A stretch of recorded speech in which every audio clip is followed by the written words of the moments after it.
Welcome back, my friends. Welcome back, Patriots, to Sons of Liberty 1773. I'm your host, Bill Bailey. I'm enjoying the outdoors again today. So I'm in my natural studio, we'll call this. I wanted to do a quick video on this because it's really important, this subject at hand. And then I'm going to get with Renee, and we're going to go hike a couple miles or more. And then I might have a cold beer. Who knows? The day is early. So the Supreme Court really blanked us again. You know, that four-letter word?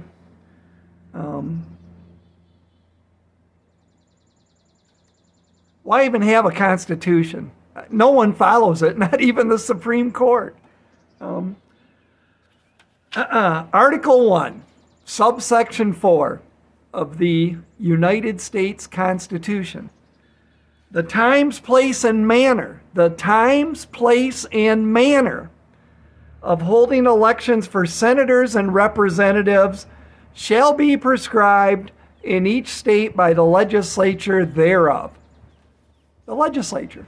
Federal Constitution, right? United States Constitution.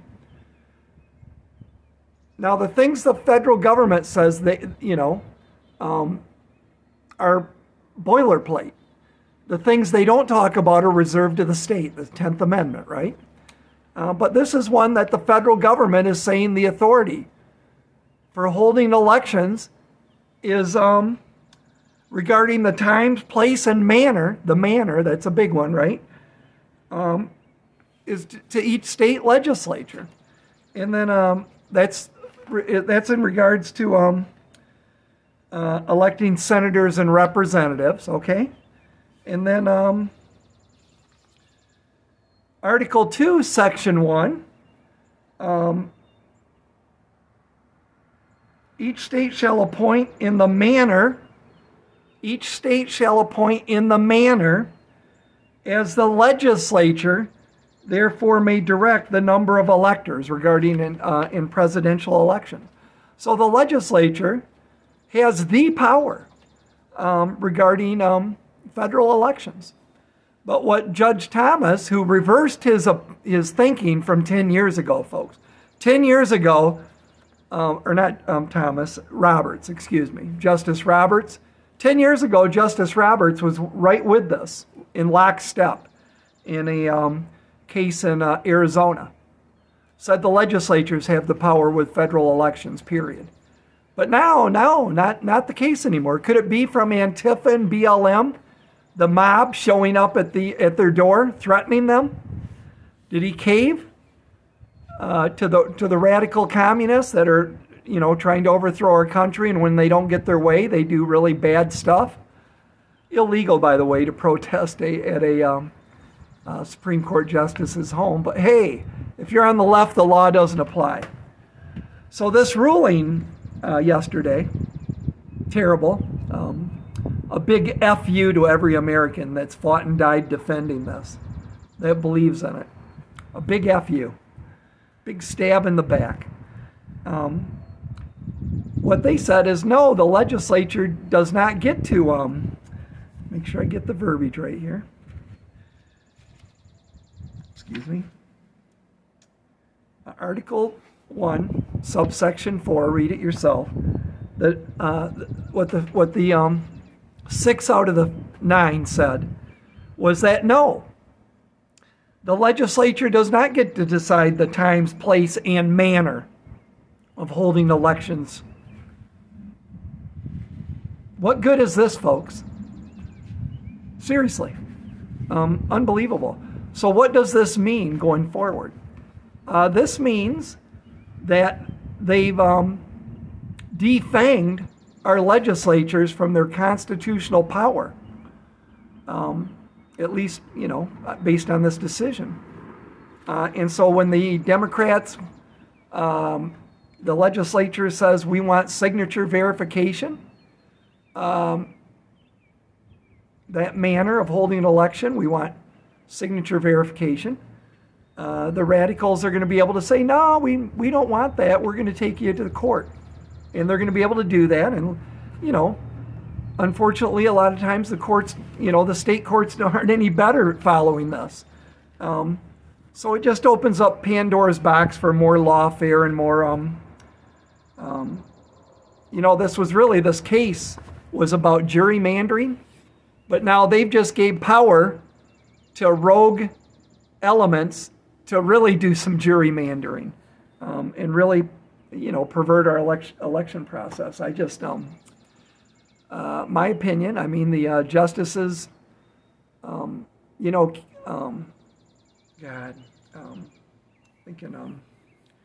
can't think of their name now. Amy Barrett Cohen, is that her name? And was it Kavanaugh? Both sided with the liberals. Roberts is a lefty loon. Justice Thomas, and I'm trying to remember the other two, were the dissenters, and Justice Thomas wrote the dissenting opinion. And he gets it. He totally gets it. What happened to what we have is ideologues on the Supreme Court, my opinion, and they're making decisions based on their ideology, not decisions made on this. And this is boilerplate language. I think anybody can understand this. I don't think you need to be a constitutional scholar. Founders tried to write our Constitution so we could all, you didn't need to be a lawyer to understand it and grasp it. Article 1, Section 4, subsection 4. The times, place, and manner of holding elections for senators and representatives shall be prescribed in each state by the legislature thereof. Hopefully another case will come up really quick and the Supreme Court will bring some common sense back, but 2024 is going to be really 2020 was going to be a non-event to what, and this saying a lot, to what we're going to see in 2024 when the Supreme Court is making decisions that pervert this. So anyways, we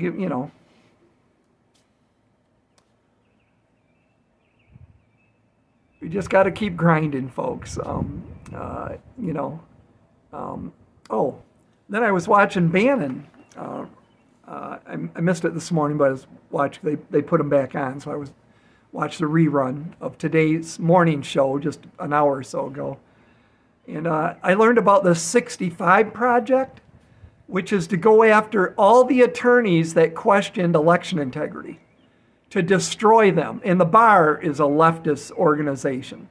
The bar is not, in my opinion, a fair-minded jury. The bar, they want to disbar their attorneys that aren't with the leftist agenda. So anybody that question these attorneys that question, like this Eastman character, one of Trump's attorneys, they're going after him with lawfare, costing them millions of dollars. They're having to, fairly wealthy people, I'm assuming, like Eastman, they can't even afford these lawsuits. They're having to, raise money from donations, fundme.com or whatever, to get the funds to fight this lawfare. So the 65 Project is to destroy and go after any attorneys that question election integrity, so that any other attorneys that are thinking about taking on a case like this in the future will say, no way. I'm not going to lose my law license fighting for your constitutional rights. That's what they want to do. They want to intimidate lawyers from doing what's right. And I know there's a few out there probably that won't cave and will fight the good fight regardless. But when you've spent, 6, 8, 10 years in school and got your practice, and your whole life is being a lawyer, and that's how you make your income, they don't want to lose their livelihood. But I hope there's enough that will say, screw it. What good is my livelihood if we lose this country? And we'll fight the good fight. And I believe there are, but let's face it. A lot of them are going to cave.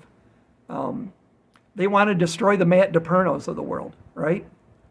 And by the way, I haven't talked to Matt in a while. I spoke to him, I forget, a while. It's been a little bit. And he said that Dana Nessel is going after him, that has a grand jury convened, trying to go after Matt. And I forget what it was, to do with election integrity is what it's about. And trying to get him put behind bars. I mean, it's crazy. And I know Matt, he's a straight shooting, honest attorney as there is. A good guy. And trust me, if he wasn't, I would have, probably, just got rid of him. We would have parted companies and that would have been that. But he's not. I can't say enough good things about Matt. But the left is after him, right? Because Matt fought the good fight. I know they were trying to disbar him. There were bar complaints made. And they're trying everything. So this is what they're doing to the attorneys that fought for us. If you think the left is going to back down in the slightest bit, they've got everything to lose, folks. Look at the deep state. Look what Trump said. I am going to decimate the deep state. I mean, Trump's going after the FBI, the DOJ, and the CIA. Not the good people, because there's a lot of good just field agents that are caught up in under evil management. But they need to be fighting the good fight too. They can't say they can't just say I was just following orders. That doesn't pass the smell test. They took an oath to uphold this. So anyways, it's going to be a nasty next year. The deep state, think of what they have to lose, okay, if Trump gets reelected. Think of who Trump's enemies are, right? All the leftists, the communists, the socialists, the Marxists, and what should be our, excuse me, folks, the air here is still really bad from the wildfires in Canada. But anyways, they will risk everything to make sure Trump doesn't win and destroy MAGA. And the Supreme Court made a decision yesterday that was about as anti-MAGA as it gets. So maybe one little part of hope in this case was it was about gerrymandering. And the Supreme Court could have been saying, although the left is spinning it to their benefit. I think it's a terrible decision. But maybe they were saying, hey, this doesn't give the legislature the right to gerrymander to favor Republicans no more than it would. Otherwise, Democrats are going to get in there and they're going to redistrict to favor Democrats. But whenever redistricting comes up, that's what happens. One side tries to put it to their benefit. I just think it's a terrible decision. I just think it's when these unconstitutional decisions are made at lower courts, we expect and demand the Supreme Court, the law of the land, right, to lay down justice for us. And I just feel like there's a very big injustice to us. So you're going to see lawfare through the roof. In Michigan right now, the Democrats won everything. Well, won is a loose word anymore, right? But the Democrats in Michigan are rewriting our election. Even after the terrible Prop 2 they passed, they're even making it worse. Longer elections, go on forever. Why don't we just start voting now for next year? Why wait? Why wait until Election Day 2024? I feel like I'm being disenfranchised that I can't vote a year early or a year after the election. It's ridiculous, folks. Our whole process is But, I don't even like calling it banana republic level. I think that's given a bad name to banana republics. There's some other stuff going on, too, that I can't talk about yet. But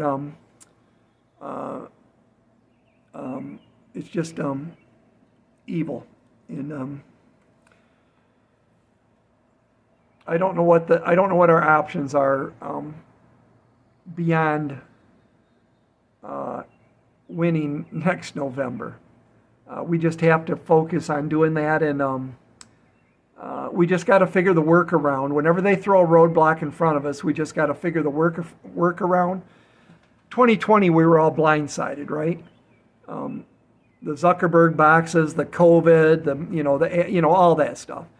We're not going to be blindsided this time, but I just still feel like we're, I don't like this. I don't like the system we're under right now. I did see, is it Georgia? One of the counties is going to get rid of machines, paper ballots only. I mean, it's such common sense to me. This isn't a partisan thing for me. I want fair elections. If the Democrat wins, the Democrat wins.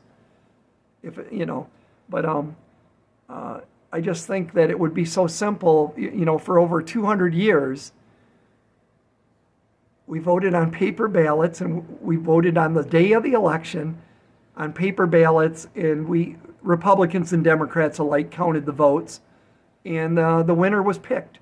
And it worked great for over 200 years. There were no problems. And now we're just living in, modern times with machines, and wait until AI comes into the picture, folks. Anyways, I disagree with the Supreme Court's decision yesterday. That's still my right as an American, right, to disagree, I think.